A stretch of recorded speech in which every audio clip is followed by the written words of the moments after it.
শেষ মুহূর্তে ঢাকার বাইরেও বিক্রি বেড়েছে কোরবানির পশুর। এ ব্যাপারে জানাতে খুলনা থেকে যুক্ত হচ্ছেন সহকর্মী আমিরুল ইসলাম। আমিরুল, শেষ থেকে খুলনার পশুর হাটের চিত্র কেমন দেখছেন? দাম নিয়ে কি বলছেন ক্রেতা বিক্রেতারা?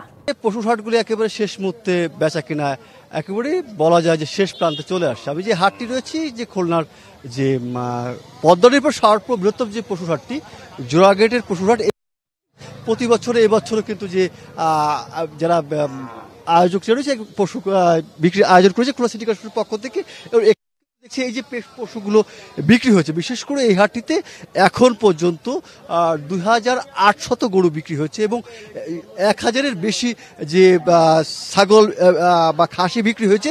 এবং এখানটা রয়েছে ক্রেতারা, দেখছি ক্রেতারা রয়েছে, কথা বলবো। পশু কিনে পশুর দামটা কেমন দেখছেন? আলহামদুলিল্লাহ, শুকুর আলহামদুলিল্লাহ। আসলে তো কুরবানির গরুর দাম এটা ওইভাবে যাচাই করা না করাই ভালো, তবে আগের তুলনায় ভালো, গত বছরের তুলনায় মানে একটু কম।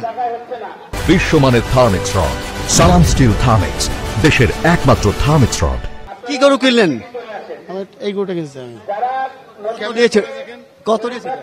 এটা কিনছি হচ্ছে আপনার সবকিছু মিলায় 78 খরচ, ইনক্লুডিং 78। ধন্যবাদ আপনাকে। এবং এখানটা রয়েছে যারা বিক্রেতারা রয়েছে, বিভিন্ন ক্রেতা রয়েছে, তারা কিন্তু কেনা করছেন। এবং এখানটাই ক্রেতা রয়েছে। কেমন দেখছেন পশুর হাটটা? বিশেষ করে পশুর দামটা কেমন দেখছেন? গতবারের তুলনায় এবার দাম কম আছে।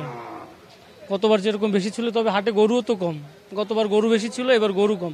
আমরা গত রাত্রেও আসছিলাম, গত রাত্রে আমরা কোনো গরু পাইনি, গরু শেষ হয়ে গেছিল। গরু কম তুলনামূলক গতবার থেকে এই হাটে এবার গরু কম।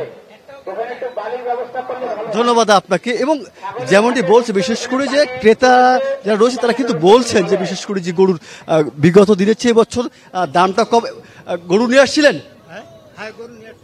এবং যারা বলছে শেষ মুহূর্তে বলা যায় এই হাটটিতে যে ক্রেতা এবং বিক্রেতাদের যে শেষ মুহূর্তে যে বেচাকেনা, সেই বেচাকেনা সরগরম হয়ে উঠছে খুলনার কুরবানির পশুর হাটগুলি। এই ছিল সর্বশেষ অবস্থা। আমিরুল, ধন্যবাদ আপনাকে।